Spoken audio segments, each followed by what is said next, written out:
கொடிசியா அருகில் உள்ள நட்சத்திர கூட்டரங்கில் federation of all India real estate association சார்பாக புதிய நிர்வாகிகள் தேர்வு மற்றும் ஆலோசனை கூட்டம் தேசிய இணை செயலாளர் கண்ணன் என்கிற பாலசண்முகம், தேசிய செயலாளர் லயன் எஸ் செந்தில்குமார் ஆகியோர் தலைமையில் நடைபெற்றது.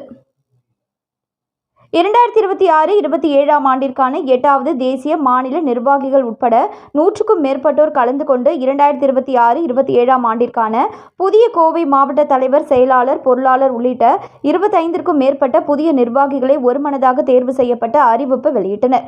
அதனைத் தொடர்ந்து மீதமுள்ள ஏனைய பதவிகளுக்கு தொடர்ந்து ஆலோசனை கூட்டம் நடைபெற்றது.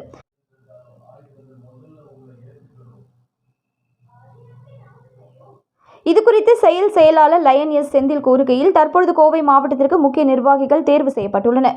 தொடர்ந்து அனைத்து பொறுப்புகளுக்கும் நிர்வாகிகள் தேர்வு செய்து கூடிய விரைவில் அனைவரையும் ஒரே மேடையில் அறிமுக விழா நடைபெறும் என்று தெரிவித்தார்.